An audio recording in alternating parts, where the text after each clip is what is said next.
What's up? Welcome back. We are spoilers only, and we are back from our accidental spring break that we took recently. Today is episode Number 15. Can you believe it? I can't. Yes, I can. But yeah, we're back from our accidental spring break. It kind of just happened unplanned, kind of, just because we had some stuff that came up. I don't know if I'm legally allowed to disclose what happened with me. But yeah. So, what are we doing this episode, Becca?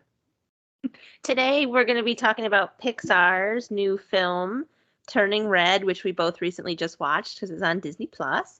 And we're also going to be talking about some recent movies that have come out that we've checked out.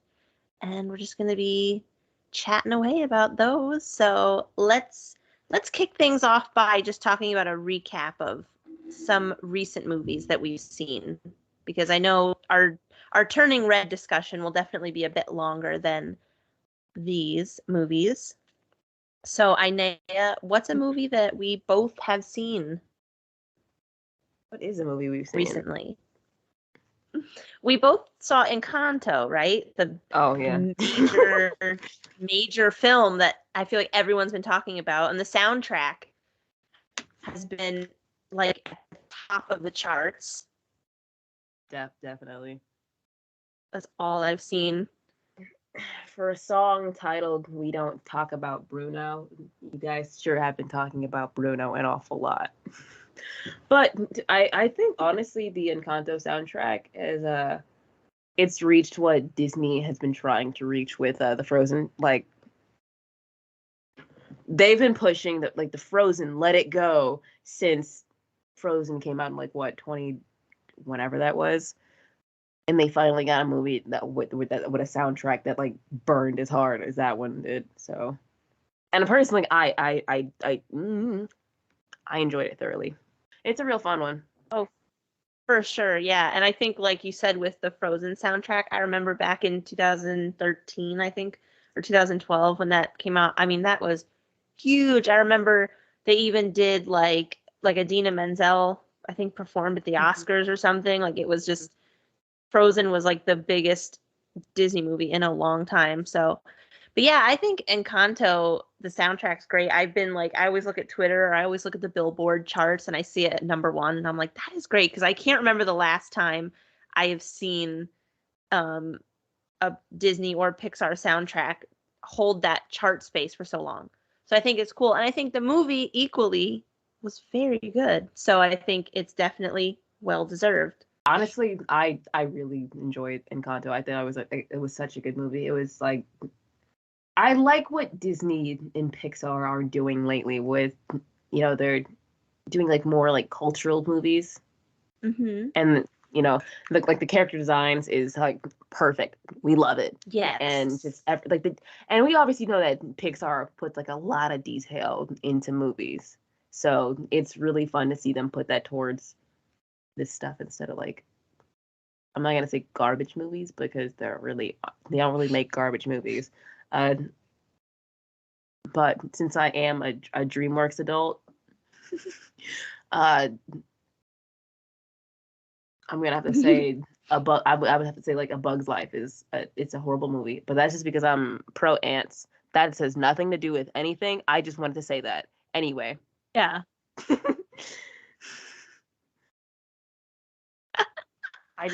Yeah. No, and I agree. I think that movies, it's a Bug's Life. Pixar can never really do anything bad with like their design and animation because they have such a huge budget. I feel like they can put a lot of time and effort into these movies, and they're just going to be generally very well received because Pixar movies define like generations, you know.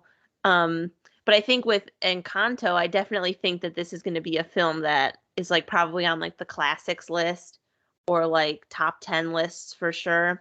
Social media is playing a big role in that as well. Yeah, definitely. Because along with like seeing it on the charts and stuff, I see tweets about the songs. I see tweets about like the really heartfelt moments from the movie. And I have to say, like, I honestly don't think I've really watched a lot of Pixar movies lately, like the more newer ones that have come out. So it was really nice to see like Encanto and then Turning Red, which has just come out. I really like Pixar movies again because I know I'm not like the age range. I'm a little too old probably for them, but they're definitely like more mature. And I'll probably mention this again with Turning Red with some of the things I noticed, but like it's so nice how the Pixar movies, like, they are, geared towards children, but they're for really any age. I mean, it really doesn't matter. But I did have a question for you about Encanto. I thought this would be kind of fun. Um, if you could pick to be a character, or like which character do you feel most similar to, or if there was one, like, was there any characters, because they each have the superhuman ability? So like, which one would you want to have if you could have one of their abilities? Okay, so more just kind of nonchalantly. I don't care if that's not the proper adverb, but who cares? Either Camilo, just because he's the one that nobody really takes seriously, but it's for a proper reason, because he's the family jokester.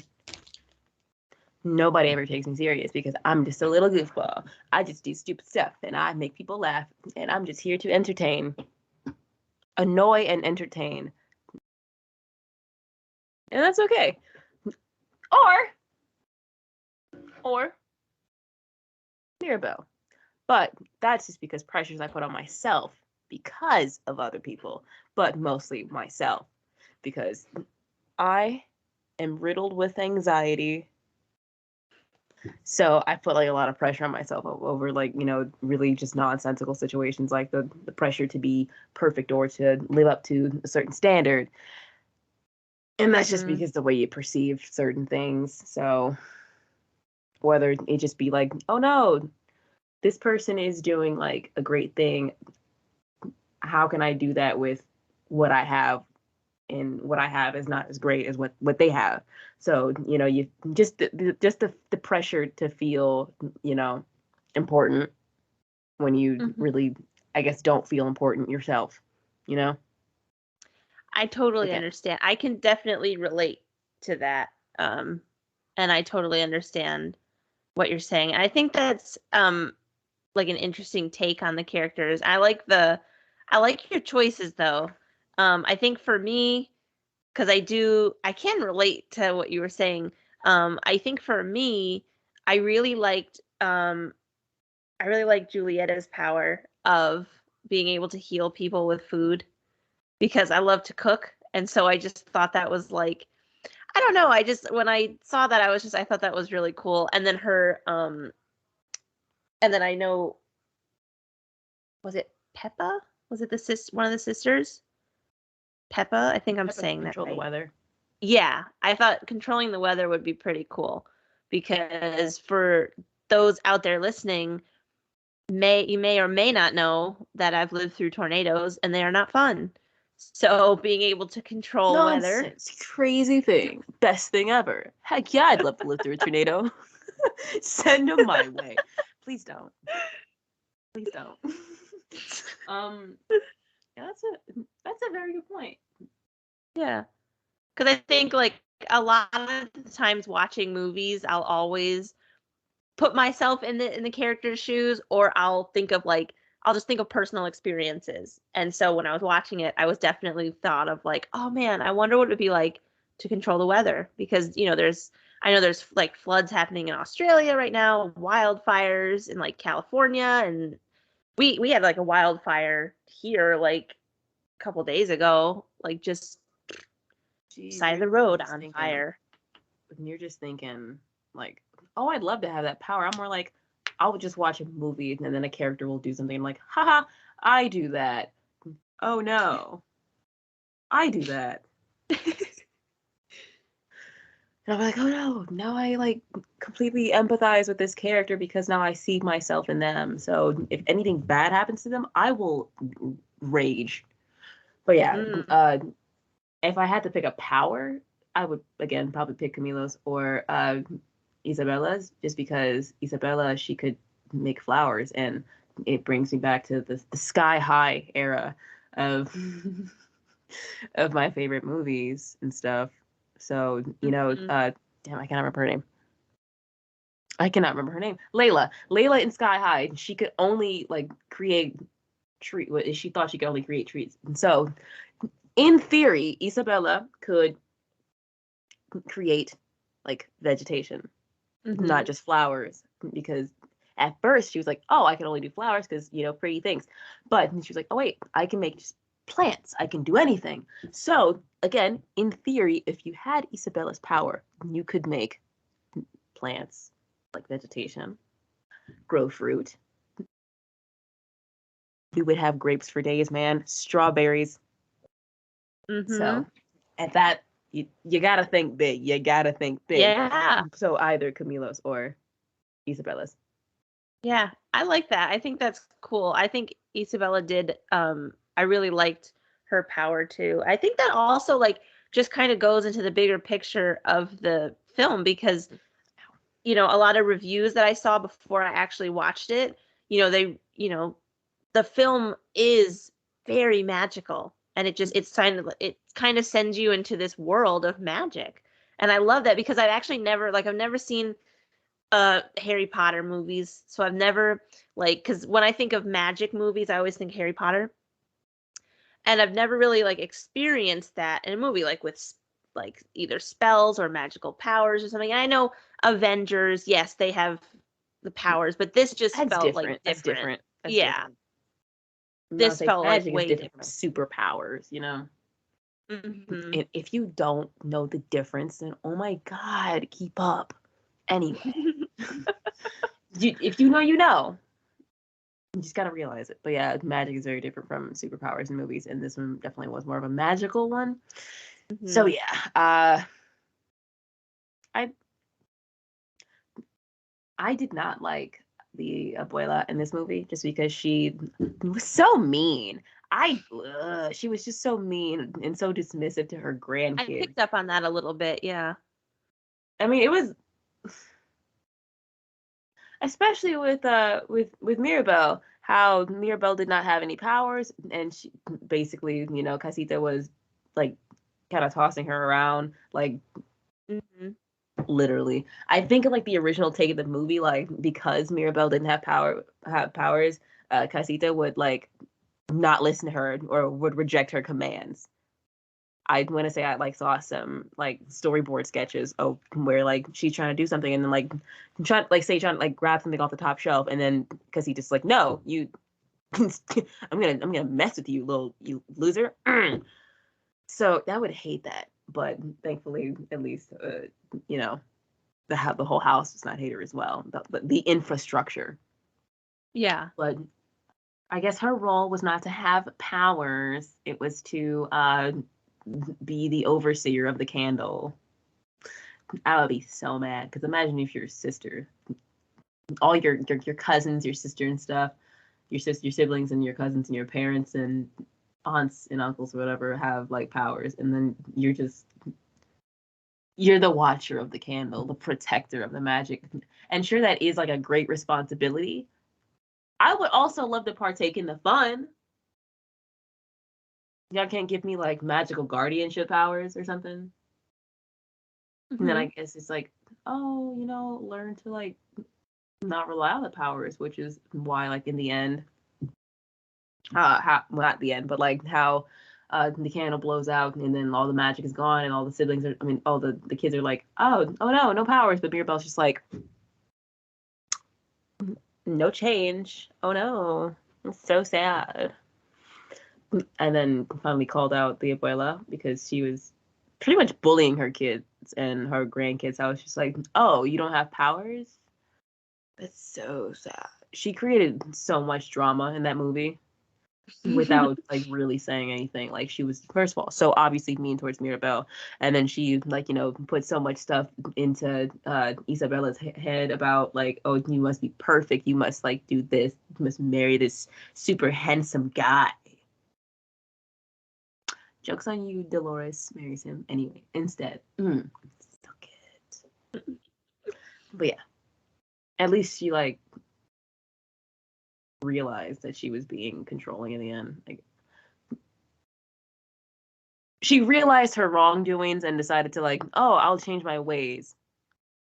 Yeah. Encanto too. Show me. Did she change her ways or no?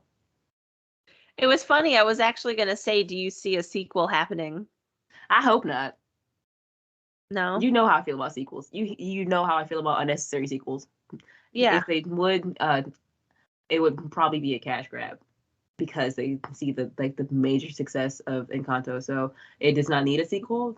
It's a great standalone movie, and like it's crazy to think of a movie could be a cash grab since like so much effort, especially animated movies, goes into them. So Yeah. but it would be an instant success. And for a movie as big as that one was, and even Turning Red, they should go back to like theatrical releases. Like we are at like a stable enough position in the world where we can, go back to the theaters because like every other movie's in theaters, So why not put Disney Pixar movies back into theaters?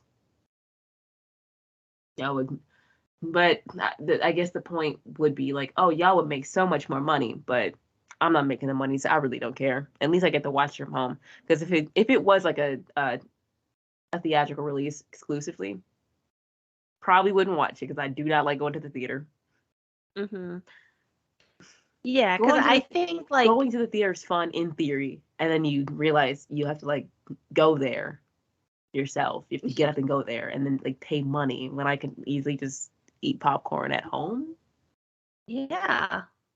And I think like with everything that happened in the world and how it was so fast to transition to like at home streaming, and sure, like with, Amazon Prime Video Cinema, they were charging like $25 to rent the movie. And yeah, a ticket could be anywhere from like $7 to $10, maybe a little more if you're in like a higher price area like California, New York. I think However, Nick told me that like movie tickets are like $15 there. yeah, exactly. So it's like for a little bit more. For a little bit more, you could be at the comfort of your own home. You don't have to pay extra for popcorn or soda or anything. You can hit pause, whatever. But I think also it's like the accessibility it's easier. And I think, like I was saying before, with the quick transition, I think a lot of people were like, well, why wasn't this how it was in the first place? Because it was so easy for these movies to be right on the TV. And then, sometimes you have to wait 3 to 6 months for like streaming DVDs, stuff like that. But I think I think it will go back to like theatrical releases because I know the Batman is only in theaters. I know there's a few other movies that are only in theaters. However, I do hope that it's like they also do have the at-home option because I'm like you, like going to the theater is fun when you think about it, but then you actually got to go and then you can just like, hang out in your living room and watch a whole bunch of movies and, sort of have the same experience. Like I feel like I remember seeing Avengers Infinity War in theaters. That's definitely an experience that was like way better than watching it at home. Because I've watched it since then, but still cried the same. Um, but I remember being in the theater and just finding out what happens along with everyone else. The way the stereos are, where it makes you feel like you're right there. If you're seeing a 3D movie, they're amazing experiences. But I think with like you said, I would hope that there is no sequel because I think it ended very well, and I think it would kind of be a cash grab. But I was gonna say, shout out to Lin-Manuel Miranda for doing it again Oh, yeah. because honestly, he always does an amazing job with whatever he does. So I don't know, for some reason I thought we were already talking about Turning Red. oh, I almost did it. I almost said Talking Heads. yeah, Turning right. Red, but I was gonna say he was in Turning Red. No. But I forgot we were talking about Encanto. So yeah, I just confused myself for a second. But yeah, but yes, that movie was definitely, it was great. Yeah. And another movie that I saw, which is not a Pixar film, but I know you said you had started it, was Marry Me on Peacock with Jennifer Lopez, Owen Wilson, Maluma, a couple other famous people in that film. What were your thoughts on what you've seen? It felt like a bored movie. Like they were just kind of making it to make it. It was very predictable. Mm-hmm. So, like I said, I really don't need to finish watching it to know what's happening, to what's gonna happen. Yeah. I'll probably end up finishing it, letting you know. I just got really tired when I was watching it, so I was like, you know what, whatever. And I was just kind of busy since then, so I wasn't able to finish it up. But it felt extremely predictable, cliche upon cliche, and then it's just. But also, I just thought it was like really weird, like this the yeah, struggling to communicate. Um, just the bare concept of being a high profile celebrity, and it's, your whole life is in the public's eye, and you think like, oh, I'm gonna get married to like the love of my life, or so I think. And instead of this being an intimate moment I share with my loved ones and stuff, and just my loved ones and stuff, I'm gonna share with the whole world on stage after a performance. Because that just would, I just don't think that any famous person would be like, you know what, I love my life so much. I love the fact that my whole life is being broadcasted at every single moment. I'm, on top of being a pop star, I'm also like, sponsored on Instagram and whatnot. So everything that I do, I post on YouTube, I post on social media stuffs. Everything is just being broadcasted. So why not broadcast my wedding instead of having that to myself?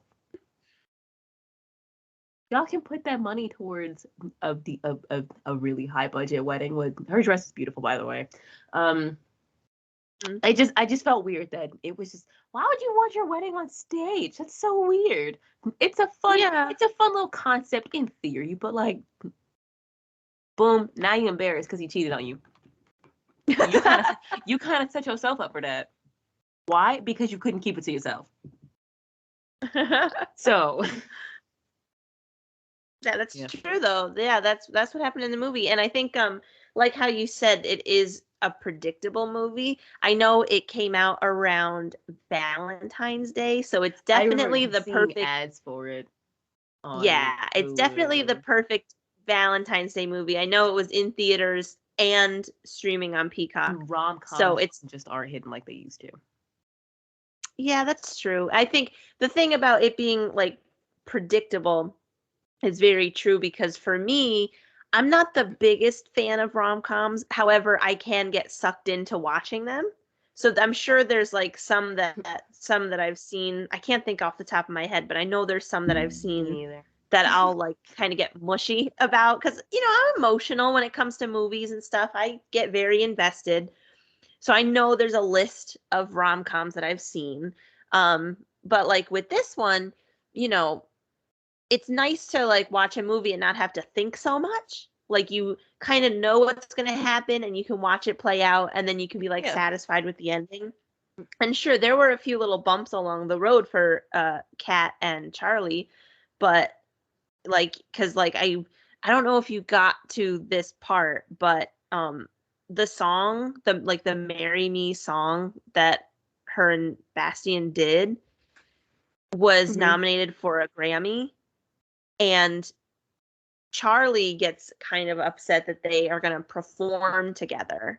And then he kind of, gets upset that like he doesn't think that he'll fit into her world because he's just a math teacher, and he doesn't see himself in that world. So he ends up leaving her and saying that the marriage was never real, and just it wasn't, but okay. Yeah. So she ends up writing a love song about him, and it becomes more popular than the Marry Me song that her and her ex-fiance did. And then she is doing press, and she goes on the Tonight Show. And it was funny because I almost had like an Only Murders in the Building flashback because Jimmy Fallon was playing himself again, like on the Tonight Show. Because wasn't there was a scene in Only Murders where like Tina Fey's character was on talking about that. I feel like Jimmy Fallon does that in like every movie, but that's besides the point. um there's like rumors in the movie that her and her ex-fiance are back together. So when she's doing press with him, she says they're not back together. She did not write the song On My Way for him. It's for Charlie. And it ends with it ends with them all being a happy family, but there's a scene where like Kat holds up a sign asking Charlie to marry her, just like Charlie was holding up the sign at the concert. So I mean, it was very cute. I think I can't really remember the Rotten Tomatoes score. I think it was around 60. Yeah, so that's not like too bad. I'd say but I was yeah, makes sense.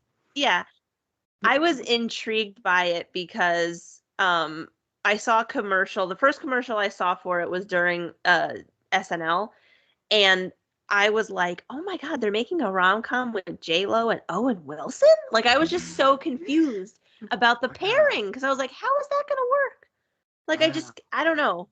I couldn't see it together because like I'm so used to seeing her with Ben Affleck that I was like, why didn't they have Ben Affleck in the movie? Like that would have been cool, I guess.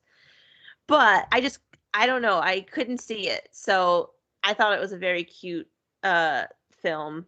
And even though maybe it's got mixed reviews, I've seen some good, some bad.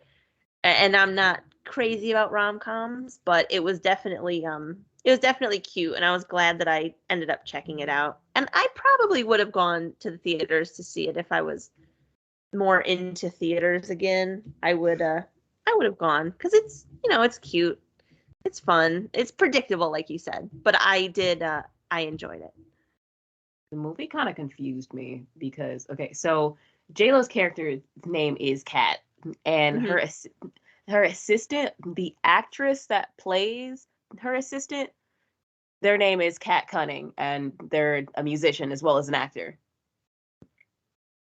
So every time they went like, "Oh, Kat said this," for some reason I would think like they were talking about her assistant because like when I saw her like walk up with like the flowers talking about like, "Oh, like your wedding gifts are here." I was like, "Is that my person? Is that my homie, Kat Cunning?" Like I love their music. They were in Trinkets, the Netflix show about shoplifting. Oh yeah. Yes, about kleptomania and teen besties. So yeah, they played this musician named Sabine. It's a really good show. I think you should check it out, but also check out their music.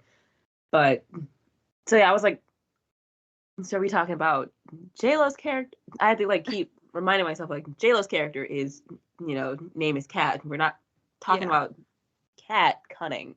So it was really funny is I didn't even know that Kat was in the movie. I follow them on Instagram and I did not see any mentions of working on that movie at all. So I was like, what? Yeah. It was giving me whiplash because I like kept forgetting like which character was which. Because did they ever mention like what the assistant's name was? I'm blanking on it. I could probably look it up. I could Yeah. probably do like IMDb real fast. Because I know that like the scene in which you're talking about, I can see it, and I just can't remember like Tyra. It was Tyra. Like I said, I'll probably end up going back to rewatch it just because as you said, love a movie that does not require a bunch of critical thinking and you can just watch it. We love a good movie that just requires no critical thinking skills whatsoever because why do I need to overanalyze every single thing? No, I'm just gonna watch a dumb movie. Which is why I also often watch kids shows and movies, which is why we're gathered here today. So yeah. Yeah, so definitely I would say that I think I enjoyed Encanto a little bit more than Marry Me, just because, I mean, it's hard to compare a non-animated and animated film. However, I feel like Encanto just, I feel like it had a little bit more magic, you could say. It had a little bit more pizzazz, I think, because Marry Me was predictable, but it was still cute. Encanto was definitely just a new, fresh Pixar film, so I loved it. But speaking of new, fresh Pixar films, Turning Red. The movie that everybody hates for some reason, or should I say a lot of people hate for some reason.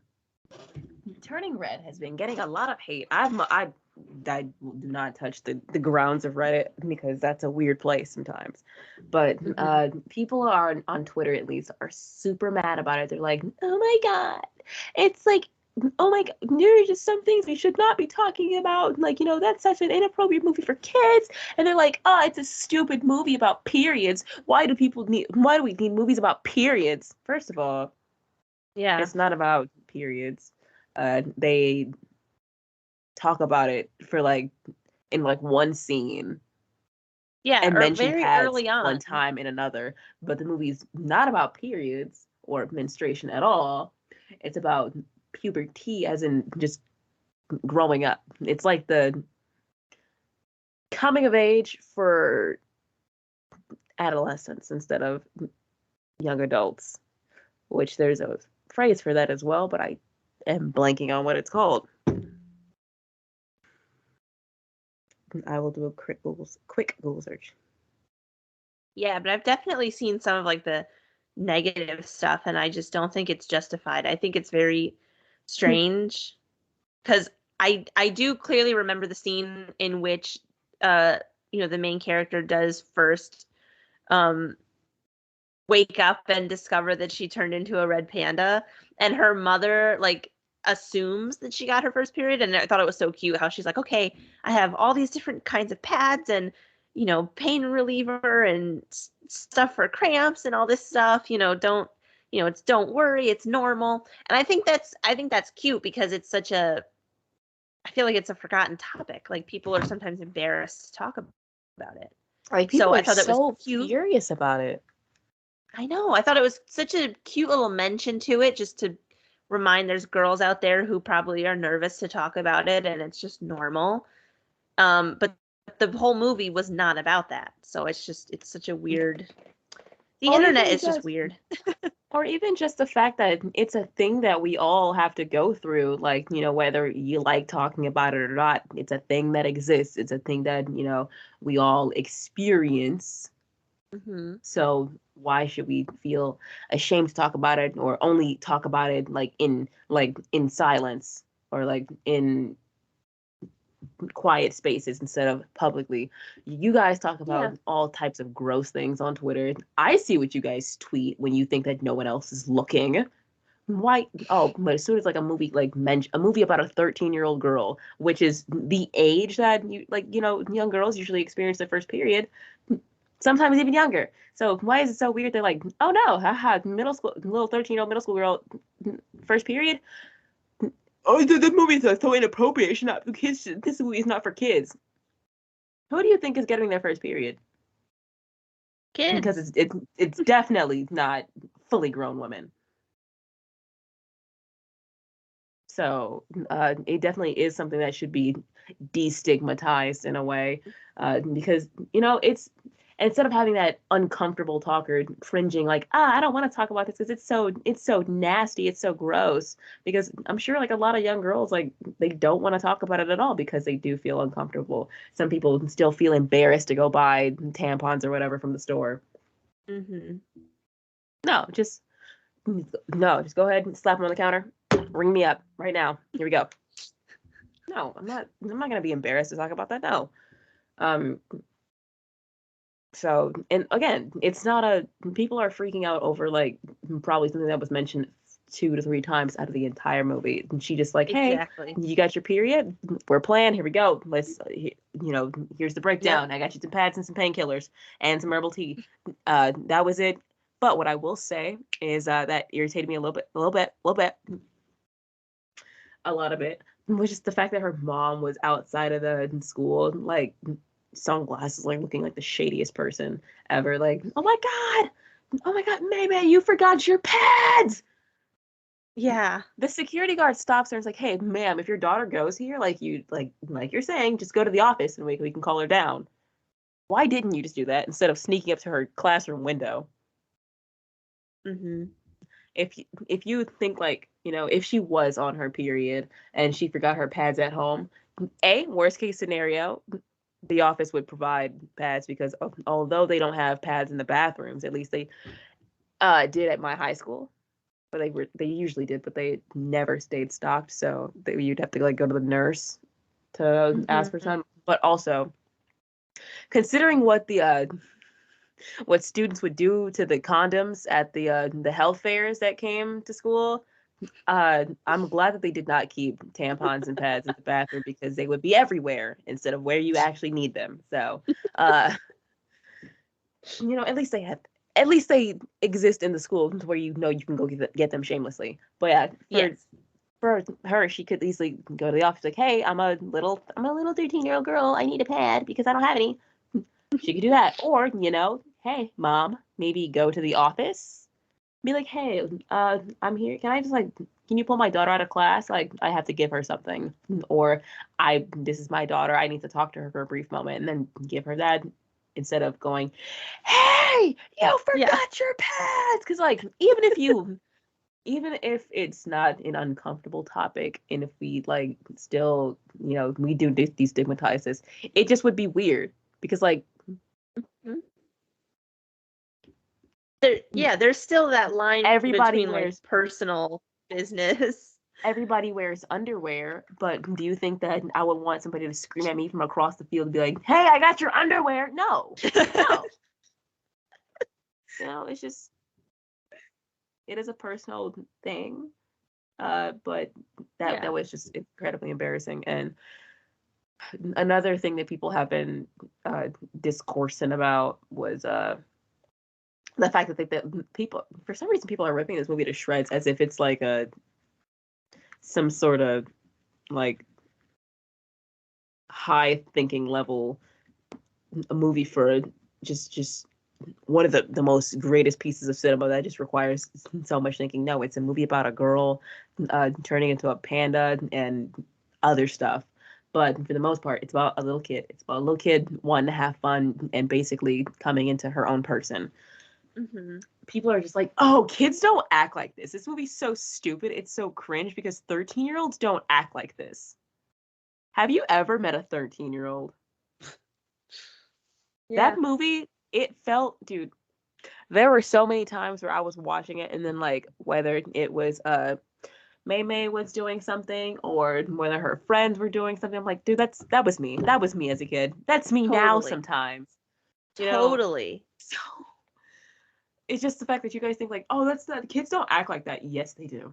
Yes, they do. 13-year-olds are absolute just cringe factories. And that's okay because they're 13. They're 13. That's like the first part in life, the first stage in life where you really start to kind of build your own sense of identity and you're kind of breaking away from, just being, an extension of your parents. That's where you Yeah. really start to discover yourself and your own interests. So you're gonna do a lot of stupid things because you don't really feel shame because you're just doing whatever you want. So you know, it was like the scene where they were dancing to Four Town and they like were doing like the weird poses and someone was like, oh, this Yeah. movie's so stupid because like kids don't act like this. And I'm like, surely you've never like met a 13-year-old or been 13 years old because Yeah, kids do act like that. First of all, they're kids, so they're gonna do stupid stuff and like crazy little cringy things. But it's mm, yeah. Maybe look at yourself because you adults do worse things. Uh, Yeah, totally. I agree with like all of the above, everything that you said, because from like the the introduction of the film when like May is introducing herself, I was just smiling so big because I thought it was so adorable. I felt so similar to her. And I feel like a lot of people, I don't know, like you said, there's people on the internet who are saying, oh, people don't act like this. That is not true because, like, when we all turn 13, that's our first step into like independence.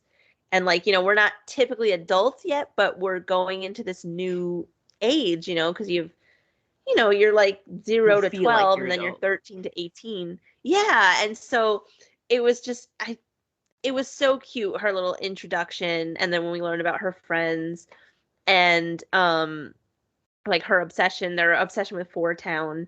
And then there's that part where like her dad is cooking dinner and she's watching TV with her mom. It was like they were watching a soap opera or something. It was so cute. And then a Four Town commercial comes on and May gets like super excited, but then her mom is just very sort of dismissive about it. And she's just kind of like, oh, I don't know who listens to them, or I don't know what the hype is with them or something. And you can see her kind of get upset, but it's like, it's almost like she has these two different worlds where she has like the world with her at home stuff with her parents and then them running the temple and everything. And then she has her school life with like all the stuff that she does at school and everything.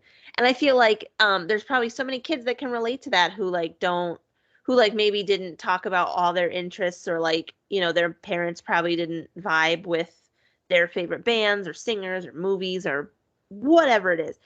Um, but I think also the year that it was set was 2002, and I feel like that is definitely how all the teens were acting back then, because that was right in the middle of like boy The band boy band mania. era. Yes. Yeah. So I thought they did such a good job of like showing that, and I thought it was just so cute overall. And it was funny because the last podcast episode we did was Pen 15, where it was set in that time Yeah. frame. And so I was like watching this sort of with that same like lens of like, oh, this is another piece of media, a movie or a TV show, that kind of takes you back in time a little bit. And I love that because I love the parts in Pen 15 when like they were learning dial up and the fashion and everything. And so this was like sort of the same thing for me. But Turning Red, I mean, my favorite thing was probably the just the animations. I know that's, probably a very common It was so thing to fun say to with watch Pixar. though. Yeah, it was so cute. And like when I think when I really felt the most like cringe for May was that first scene where she gets really embarrassed about the drawings Oh, in I her was book. saying, yeah, oh my God. That made me Yeah. so mad because like Mm-hmm. maybe sit and listen for 2 seconds. No, she moved way too slow because she definitely had time to like kick the notebook Yeah. under the bed, or just like stay under the bed and be like, "Oh, I was looking for my sock."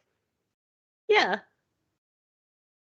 Something. But I And then she goes, definitely like I could feel like you could see her cheeks turn like so bright red, and I felt it. I felt like my cheeks were red too watching because it, just because of like secondhand embarrassment almost. I just felt really, really bad for her. And that was like I think the first 20 or 30 minutes of the film. So definitely it was because really early on that you kind of saw her mother is very protective over her.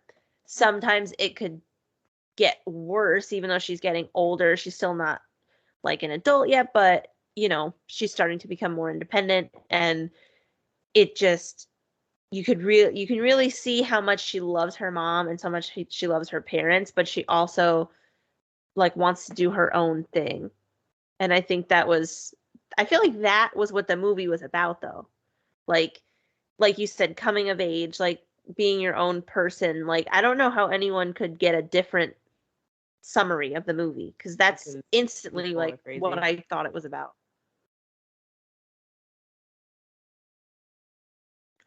The thing about the scene where she like goes to the this was the Daisy Mart, yes, and the Daisy Mart, Yes. and it's like, oh, what did you do to my daughter? First of all, why couldn't you just ask her, what are these? Logically, just sit down. What is this?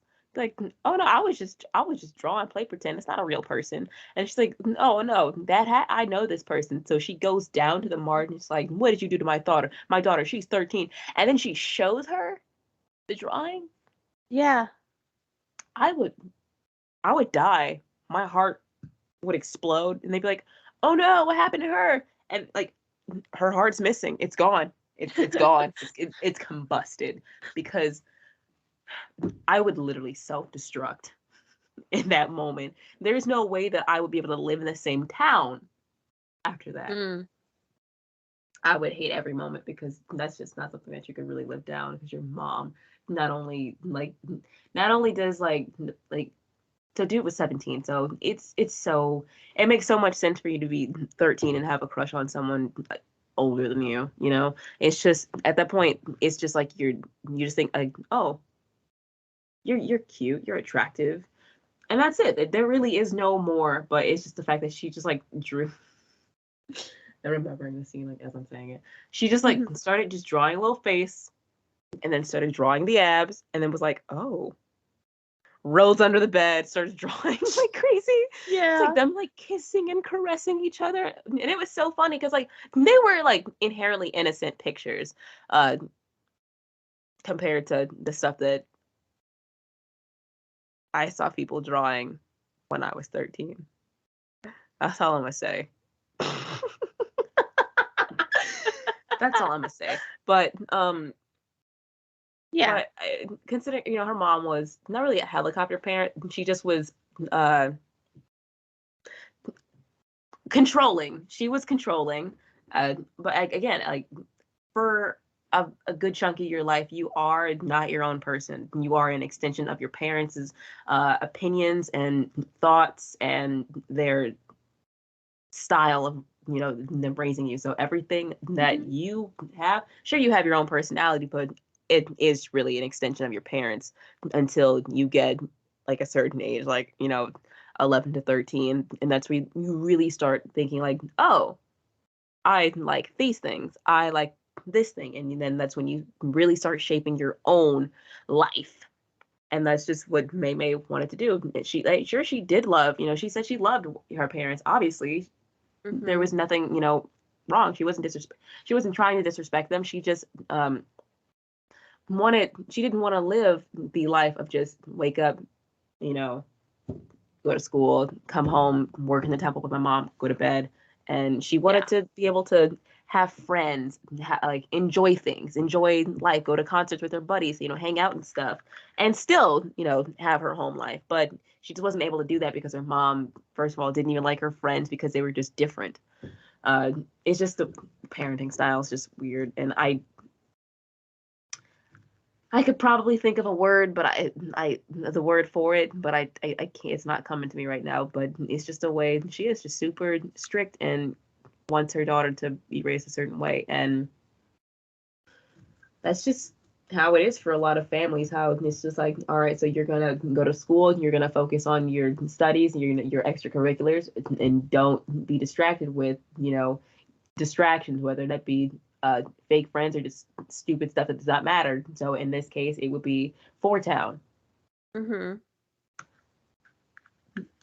Excuse me, let her have her stupid boy band music, as they called it, stripper music. I love how when May May, after the Daisy Mart scene, she like goes back to bed, her room. She's like, no, why did I have to draw those stupid sexy things? Okay, another thing. If you think that this is that's cringe and 13-year-olds don't act like that, I got one word for you. Wattpad. Yeah. So that's all I'm gonna say. If you don't know, that's crazy. Moving on. No, I agree 100%. And I think I loved the scene, like her nightmare scene. When like cuz she Him just as a drew mermaid. as a mermaid, yeah. And I thought that was just hilarious. And then all the people who were in the Mhm. Daisy Mart, all the people who were in the Daisy Mart were like, um, what are those called? They were like plants, but they were like, Their faces right? were the faces of the play. Yeah. Yeah, yeah, yeah. You know what I mean. Um, trying to describe it, but it's hard to describe Pixar's fantastic animation. Good They segue. got the horror down because it felt like a weird uh fevered dream. Yeah, Her definitely. nightmare scene. Definitely. I thought that was just so funny. But like I also felt like the fear of like when she woke up and realized that she was a red panda. I felt the fear of like she doesn't know what's happening. And I was gonna say, like, what would you do if you were her and you like woke up and you like looked in the mirror and you're like I a don't know if red there is a panda? real reaction for that because first of all, it wasn't even like a regular size or like a human size when no, she was a giant red panda Mm-hmm. at that. So, dude, I don't even know how I would react. I don't think there really is a way to like script or predict a reaction that you would just have to wake up in that situation. And obviously that's not like a real situation, so like I don't have to worry about that, thank God. But yeah, I just there just is no way to be like, oh, I would do this and that. No, I don't know what I would do. That's insane. I know. I I was you could see like how frantic she was in that scene to like figure it out, and you I could feel it. Like it was definitely like the first like the beginning of the film, from the drawing scene to when they're at the Daisy Mart to when she's at home crying to the nightmare to when she wakes up. It was just a lot of emotions, a lot of like you just basically see her running around like her entire life, her entire like childhood has sort of changed like overnight by the embarrassment, and then finding out that her being like excited or embarrassed or like having those strong emotions is what turns her into the red panda, and then she has to try to control them. And I thought another like interesting part of the movie was, middle towards the end when they when Four Town is coming to Toronto, and of course her mother doesn't want her to go, but then her and her friends raise money By for the hustling her tickets. self out. Yeah. And I know there's a whole bunch of stuff that happens after that, but the her mother finds out what they were doing, and like tries to sort of, I know that was a long pause, tries to sort of like turn her against her friends by thinking that they were taking advantage of her red panda I form. mean, that was literally her Um, idea. yeah, and I thought that was like an interesting part in the movie because I feel like it really showed like, yes, they were using her to get money because they all wanted to go, but May wants to stand up for her friends but is afraid to stand up to her mother. So I feel like the film, well, that's just an example of like how the film depicted like different parent relationships. And that's why, like, going back to what you had said earlier about like the outrage over the film, it covered so much stuff though. Like, yeah, there was a mention to periods, there was The movie was so mentions to straightforward. growing older. People just love freaking out about nothing. Yeah, and like there was references to, having crushes and just all those feelings that you get when you get older and you go through all those changes. And I think they did such a great job doing it. So I don't understand. I know people get outraged about all kinds of things all the time. That's, what makes the internet really. But I kind of feel bad because I think it was very cute, and there was just such cute moments and good scenes and, you know, heartwarming parts, and May is such a cute character, like definitely one of my favorite like Pixar characters. I love her like enthusiasm for stuff. But like speaking of her enthusiasm for Town, I thought was so cute because we've all felt like that over bands or singers before. But why do you think they were called Town if there was 5 of them in it? I was gonna make this joke on Twitter earlier. It's because they're from the Quad Cities. And then I realized that if you're not whoa, spoonerism. Okay, Midwestern, not Midwestern. If you're not Midwestern, you don't know what that is. And I didn't realize that was like a Midwestern thing. But yeah, well, Quad Cities. I do get it though, because I was gonna say as a geography Town, buff, Quad I get it. Cities. Duh. But which is really funny is that it's actually also 5 cities. Let me pull it up. I'll say they're called Town. It's 5 of them. The Quad Cities, 4 cities. Quad meaning 4, obviously, but it's actually 5 cities. Oh. So now I kind of wish that the movie took place in Midwest. Maybe they're just Midwestern. Maybe they're just a Midwestern boy band. Maybe. You never know. There's probably a name for it, but also band names. People were making the joke with like other bands, but like it really didn't make sense for those bands. Like, oh, 21 Pilots. Haha. Yeah. Haha, so funny, so original. While you're at it, let's just also cover the fact that neither of them are actual pilots either. So yeah, it's just a name. It's just a name. But for Town, I'm headcanoning this right now. It's because they're from the Quad Cities. You know, if they make a second Turning Red, No, which they shouldn't. No. I'll stop it from happening if they do. They could touch on that. However, no. I will stop. If they ever try to, again, like I said, you know how I feel about unnecessary sequels. Yeah. If they do, I will have to intervene. What am I going to do? You don't want to find out. You don't want to find out.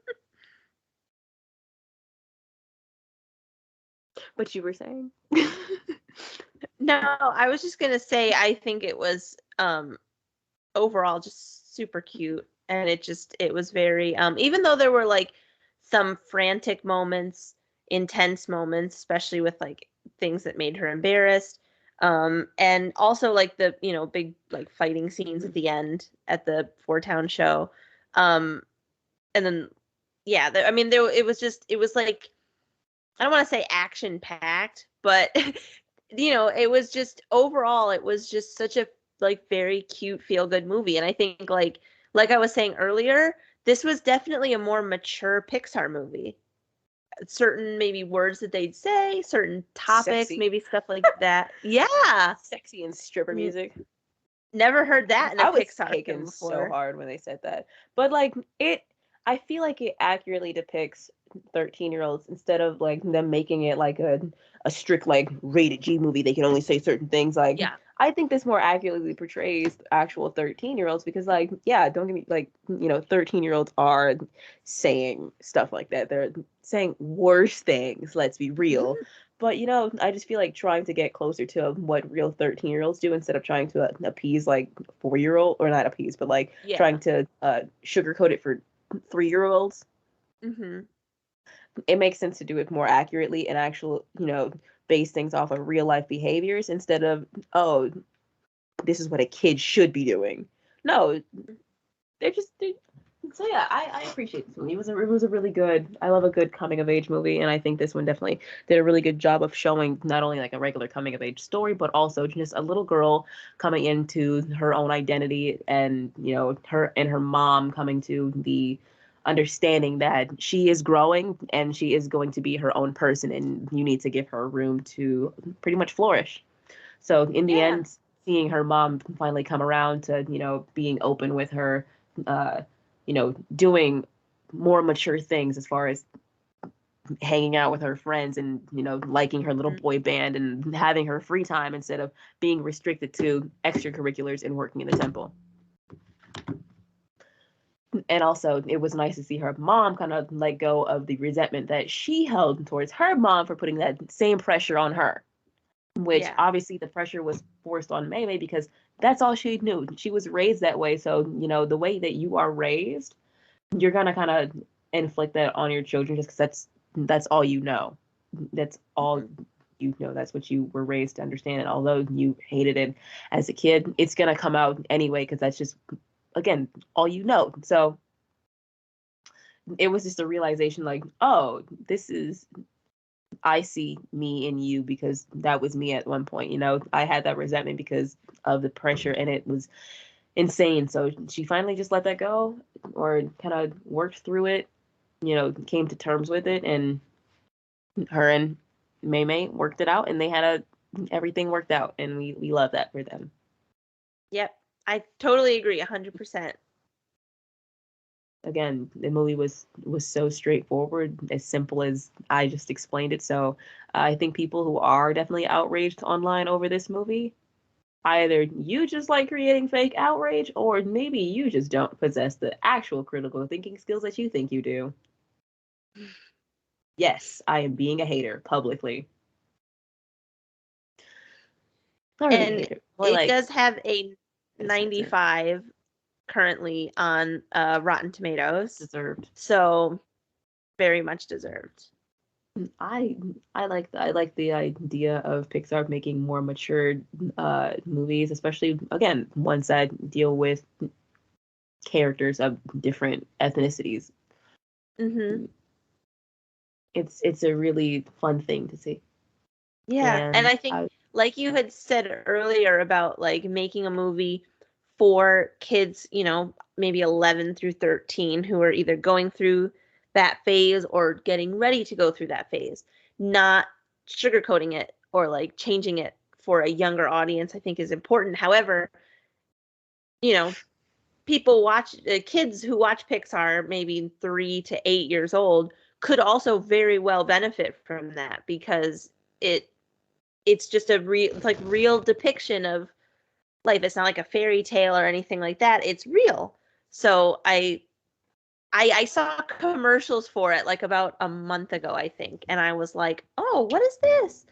And actually didn't know that it was a Disney Plus original. I thought it was gonna be in theaters. I don't know if it is in theaters at all, but I I don't think so. know that it's a Disney Plus original, and I hope they do more like that because I'll by the end of the year, if they have more movies like that, I'll become like a diehard Pixar fan like I was when I was a kid. So I loved it. Really cute, and I don't understand the outrage. So I agree with everything that you said, and I loved Turning Red. It was definitely one of my favorite animated movies I've watched recently, for sure.